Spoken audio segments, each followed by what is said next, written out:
Alright, well I'm going to do rotisserie ribs. Now, I've done like roasts and things like that, okay? And you need three parts for this. And this is going to differ from doing a roast, and I'll tell you how. So, let's just suppose that this stump here is our fire. Alright, and this is how we're going to have this. Okay, now, why I need 3 Y sticks is for this very simple reason right here.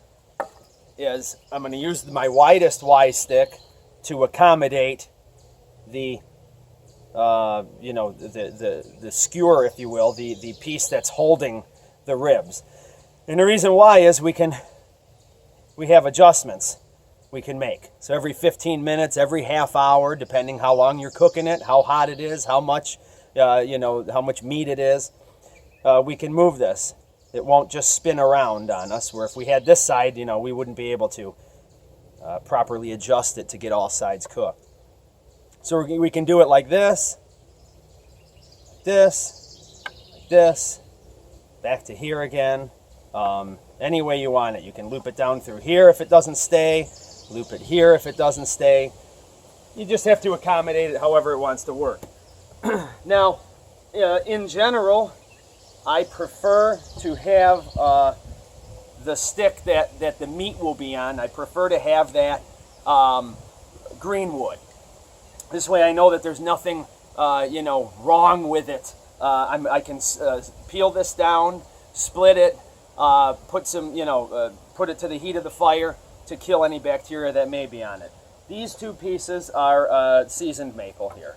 And this is a piece of maple, it's just not seasoned. All right, and so these have to be pointed.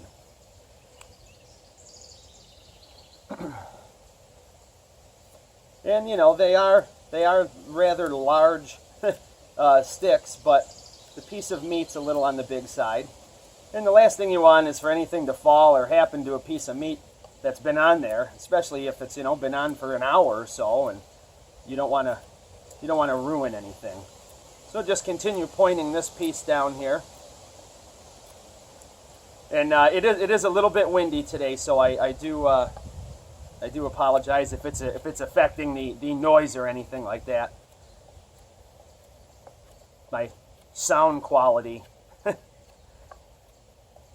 Have to get the production engineer involved in this.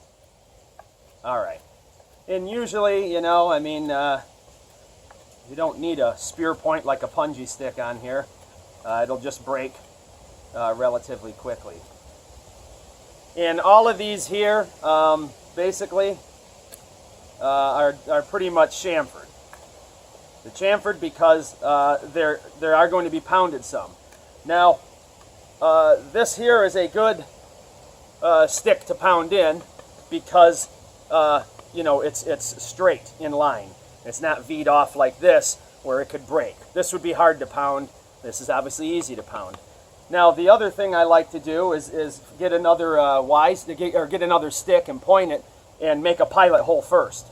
Then I'm not reefing on the the parts of the rotisserie, risking breaking it. Sometimes it can be a little tricky to actually find the right size parts that you need. And I'll just touch this one up again. In general, I like to slow cook things when I'm doing, a rotisserie like this. No point in rushing any of it. And in general, I like to use maple. Maple is probably my most, used wood. It's my favorite, and there's plenty of it. So, we'll get this bad boy pointed off just a little more for you.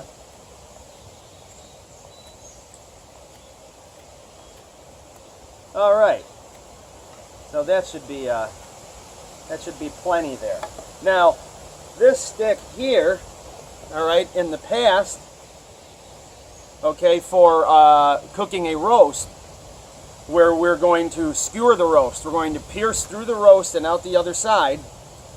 We would point this so we could pierce. We don't need to point this. And the reason why is because it's a rack of ribs. There's nothing to pierce. But we still need to hold it. So what we have to do is we have to peel this branch. We have to debark this. All right, we'll debark this in its entirety here. That's wherever the meat is going to be. And you know, if once I get the piece of meat on, if I have to find another implement while it's slowly cooking to customize, to get a better customized fit to it, I can do that. But right now, I'm betting that this is going to be sufficient enough to pull this off. Got a little bit of a knot there and a little bit of a one back here, which can sort of be a little bit of an obstacle in terms of splitting. Now, with a regular rotisserie for piercing the meat, if we were doing the roast like I had said, we would have this slightly open to pierce the roast and then tie this off so it pinches meat. So as the roast cooks, when you spin it, it won't just slide around on the skewer. It'll hold itself. This here is much the same concept, other than we're not going to pierce the meat. We're going to put one of these split sides on the outside of the ribs to hold it. And it'll be tied back here to prevent further splitting, and it'll be tied right here to keep this whole thing tight. So now here is where we've got to split this down, and we got to sort of figure out where exactly we're going to want to do this. Where it's going to lie, and I'm going to try right here, and it's just because it feels like a good spot to do it on. Alright, so we got to be a little careful in this, in the sense of we don't want it splitting too far out the other side. So, and a lot of this, this does not have to be the prettiest thing in the world here, okay? So, let's take this here, and we got to slowly, and whatever side, needs more of the end to split on, you pull that side more. Okay? And just take your time with any of this stuff. Like we said, you should never need to hurry up and make a rotisserie. It's not,